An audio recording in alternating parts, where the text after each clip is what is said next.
என் கூட இருக்கா. Introvert girls best friend is extrovert girl என்ற மூச்சு பேச்சு எல்லாமே நின்னுடும். அழகா ரெடி ஆகி முதல் காரியம் நாங்க வைப் பண்ணும்போது நான் வந்து வீடியோ எடுத்தேன். பிளாக் அண்ட் ஒயிட் 90sலாம் கிடையாது, அது 60s 70s நினைக்கிறேன். அடுத்த கோயிலுக்கு போகணும்னு சொல்லி பேசிக்கிறாங்க. இப்படி வந்த நான் வந்து இப்படி ஆயிட்டேன். அட்டண்டே இல்ல. போக போக புரியும் என் கெட்டப் சேஞ்ச் தெரியும். Hello guys, welcome back to my YouTube channel. இன்னைக்கு வந்து என் ஃப்ரெண்ட் என் கூட இருக்கா. ஹே மச்சி, இவன்டா. ஆமா, என் ஃப்ரெண்ட் வந்து என் கூட இருக்கா. நாங்க வந்து இப்போ எங்க போறோம் அப்படின்னு பாத்தீங்கன்னா எங்களோட ஃப்ரெண்டோட என்கேஜ்மெண்ட்டுக்கு வந்து போயிட்டு இருக்கோம். ஸோ இந்த vlog வந்து வழக்கமாக சொல்கிற மாதிரி தான், எவ்வளோ கண்டினியூ ஆகும் எவ்வளோ கிளிப்பிங்ஸ் இருக்குன்னுலாம் எனக்கு தெரியாது. ஸோ பாருங்க, அழகா ரெடி ஆகி முதல் காரியம். என்னமாடா நீ? Wow, excellent. வாவ், பாத்தீங்களா சிக்குதுல சாரிக்கு பசிக்குதுல்ல, அதனால கொஞ்சம் ஊட்டும் சொல்லிட்டு she has just fed the saree. என்ன மனுஷன்? சரி தீபாஸ்ரீ எதனா சொல்ல விரும்புறியா? நானா? எனக்கு பேச தெரியாதுங்க, பேசுறேன். that introvert girls best friend is extrovert girl என்ற மாதிரி தான் இங்க நினைக்கிறேன். இங்க பாரு, நீ யாருன்னு எனக்கு தெரியும், நான் யாருன்னு உனக்கு தெரியும். திடீர்னு கேமரா எடுத்துட்டு எனக்கு மூச்சு பேச்சு எல்லாமே நின்னுடும். ஆக்ஷன். அக்கா ஒண்ணும் இல்ல, கொஞ்சம் ரிலாக்ஸா. எக்ஸலென்ட் படி. எஸ், ஆனா நாங்க வைப் பண்ணும்போது நான் வந்து வீடியோ எடுத்துறேன். அது மட்டும் எனக்கு பண்ண தெரியும். எனக்கு வந்து கருத்துலாம் பேச தெரியாது. இல்ல கருத்து பேச தெரியும், ஆனா கேமரால பேச தெரியாது. தெரியாதுன்ட்டு எவ்வளவு நேரமா பேசுறா பாருங்க. இஸ் இட் ஐயோ, பெட்ரோல் பங்க் நீங்க வந்து பெடியா இருக்கும். நிறைய ஃப்ளாண்டிங் கிளிப்பிங்ஸா தான் இருக்கும். எஸ், இந்த ரிங் வந்து ரொம்ப பிடிச்சிருக்கு. ஃபர்ஸ்ட் டைம் வாங்குறது, இந்த மாதிரி போடுறோம். மை ஹஸ்பண்ட் கிரிஞ்சுங்க, கிரிஞ்ச் ஆஃப் தி இயர் உங்களுக்கு அவார்டே தரலாங்க. எவ்வளோங்கண்ணே? இப்போ ஃபாலோவர்ஸ் எல்லாம் வந்து எனக்கு தொல்லை தாங்க முடியல அப்படின்னு சொல்லிட்டு தெரிஞ்சோட போறாங்க. அவரே சொல்றாரா? Very good. Okay guys, so ஃபர்தரா என்னென்ன நடக்குதுன்றதை நீங்க இந்த vlogல பார்த்து தெரிஞ்சுக்கோங்க. That's the vibe she was talking about.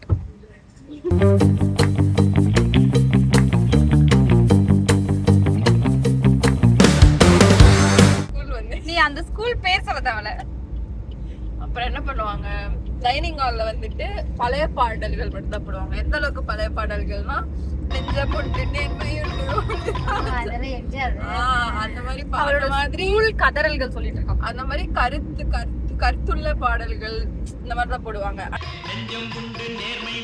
Every weekends வந்துட்டு ஒரு 1 hour வந்துட்டு வெறும் சாங் லேர்னிங் செஷன்ஸ் அப்படின்னு வந்துட்டு இருக்கும். ஏதாவது ஒரு பழைய பாட்டு வந்து கத்துக்கணும், கருத்துள்ள பழைய பாட்டு. நிறைய பாட்டு நான் கத்துக்கிட்டேன், நான் இப்ப எதுவும் ஞாபகம் இல்லை. இதெல்லாம் பெருமையா? கடமை, ஒவ்வொருத்தருடைய கடமை. நம்ம தம்ஷராஜ்லாம் விளையாடுவோம்ல, அது விளையாடும் போது கூட இவள பழைய படங்கள் டைட்டில் சொல்லுவா. நடிக்கவே கஷ்டமா இருக்கும். எப்படா தெரியும்னு பார்த்தா இப்பதான் தெரியும் அவளுக்கு. ஆமா, ரத்த கண்ணீர், ரத்த திலகம், வியட்நாம் வீடு, இந்த மாதிரி அந்த அளவுக்கு ரொம்ப ஃபுல் பிளாக் அண்ட் ஒயிட் 90sலாம் கிடையாது, அது 60s 70s நினைக்கிறேன். ஆனா இது புதுசா இருக்குனே, புதுசா இருக்கு. இது நாங்க என் ஃப்ரெண்ட் ஃபங்க்ஷனுக்கு போற vlog கிடையாது கைஸ். தீபாவோட சரித்திரத்தை படைக்கிற vlog-ஆ தான் இது இருக்க போகுது. டிஃபரெண்டா இருக்குல. இந்த மாதிரி இந்த காலத்துல படிச்சிருக்காங்களான்றது டவுட் தானே. நிறைய பேர் சொல்லிட்டாங்க. இவள பாக்கும்போது எனக்கே டவுட்டா தான் இருந்துச்சு. ஸ்கூல்ல இவ படிச்சால அப்படிதான் நினைச்சேன். சின்ன வயசுல நீ என்னை படுத்துற கொடுமை ஞாபகம் இருக்கா உனக்கு? நீ மறக்கலாம், ஆனா நான் மறக்க மாட்டேன்.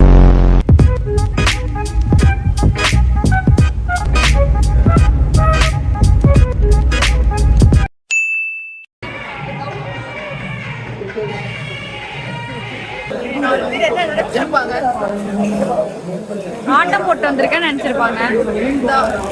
அந்த 4 பேர் நீங்க தானா? நீங்கெல்லாம் இன்னும் சாவலையாடா.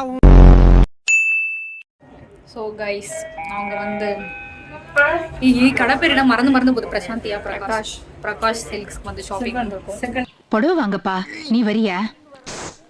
சரிம்மா.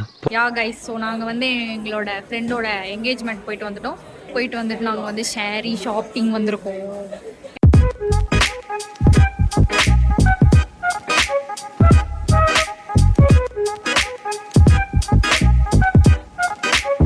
காஞ்சிபுரம்ல ஸ்பெஷாலிட்டியே வந்து இந்த சாரீஸ் தானே.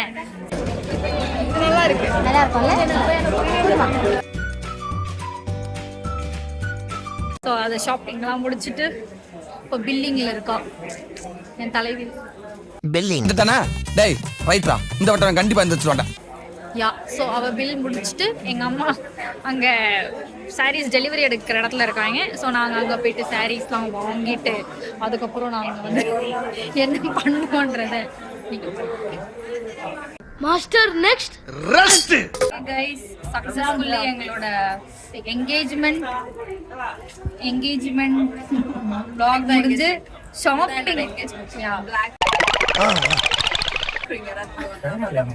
ஷாப்பிங் பிளான் முடிஞ்சு இப்போ நாங்கள் கோவில் ட்ரிப்பு பிளான் நோக்கி போய்கிட்டு இருக்கோம். So again I am not sure when it will end, how and what. இதோட நிறுத்திக்கலாம்ல. ரொம்ப தூரம் போயிட்டேன், ஃபுல்லா முடிச்சிட்டு தான் திரும்பி வர முடியும். ஸோ கைஸ், நாங்கள் கோயில் வந்து முடிச்சிட்டோம். இப்போ வந்து அடுத்த கோயிலுக்கு போகணும்னு சொல்லி பேசிக்கிறாங்க. மீண்டுமா கதர்றா இவ. அதுக்கெல்லாம் தெம்பில்ல, விட்டுடுங்க. ஸோ அடுத்த கோயில் முடிச்சுட்டு எங்கேயான நிறுத்தி சாய் ஜூஸ் எதனா குடிச்சிட்டு நெக்ஸ்ட் வீட்டுக்கு போக வேண்டியதுதான். எனக்கு இதுக்கே முடியல மக்களே, என்னால முடியலடா. I am so much tired. நான் சாரி கட்டிட்டு வந்திருக்கேன். நடக்க கூட முடியலங்கண்ணா. வந்து எப்படி வந்த நான் வந்து இப்படி ஆயிட்டேன் அப்படின்ற மாதிரி ஆயிடுச்சு அவன் நிலைமை. மாதிரி நான் வந்தேன். அட கன்றாவிய, எப்படி இந்த மனுஷன் எப்படி ஆயிட்டாரு பாத்தியா? பாருங்க சார், ஐயோ இந்த ஸ்கூல்ல வேலை பார்க்குற ஆயா மாதிரி ஏடிஎம் பண்ணுவாங்க. பட் உங்க நேர்மை எனக்கு ரொம்ப பிடிச்சிருக்கு. லாக் எடுக்க வேண்டியது அவ. வேலைகளை நான் பார்த்து கொண்டிருக்கிறேன். நான் சோர்ந்து போயிட்டேன், டயர்ட் ஆயிட்டேன். நாங்கள் சொங்கி மாதிரி பேசிக்கிட்டு இருக்கோம். ஏன்னா எங்களுக்கு எனர்ஜி இல்லை, கண்டென்ட்டே இல்லை. ரியாக்ஷன்ஸ் தான் கண்டென்ட். இதான கண்டென்ட். பரவாயில்ல, இது நல்லா மேட்ச் ஆயிடுச்சுன்னா. ஜுவல்லரிஸ் பாருங்க, ஜுவல்லரிஸ் சொக்க தங்கம் ஜுவல்லரிஸ். சொக்க வைக்கும் ஜுவல்லரி. நம்ம ஏன் கோயில் இங்கேயே உட்காந்துருக்க கூடாது? ஆண்டி போயிட்டு வரணும். எங்க அம்மா எல்லாம் நான் வீட்டுல உட்காந்துருந்தாலே தரதான் தூக்கி போட்டு இழுத்துட்டு வருவாங்க. கார்ல உட்காந்துருந்தா சொல்லவே வேணாம், தலை சுத்துதுன்னு சொல்லிட்டு உட்காந்துடலாம். Wow you guys, she is the best. ஆனா இப்ப போன கோயில் நல்லா தான் இருந்துச்சு. போக போக புரியும் என் கெட்டப்பு சேஞ்ச் தெரியும். என்னங்க சிவாஜி இப்படி ஆயிப்போச்சு? என் தலைவி தான் சார் சலிக்காம வந்துகிட்டே இருக்கா, என்னால முடியல. ஐயோ, யார் பெத்த பிள்ளையோ எங்களோட தெரிஞ்சுக்கிட்டு இருக்குதே. காம்னஸ்க்கு கோயில் வந்தது ஒரு காம்னஸ்க்கு போயிட்டா. அவன் சென் மோடுக்கு போயிட்டான்டா. தியான நிலை நடந்துட்டு தியானம் பண்றேன். இன்னைக்கு நான் இவர் முகத்துல ஒரு தேஜஸ பார்த்தேன், எதையோ சாதிச்ச ஒரு சந்தோஷம்.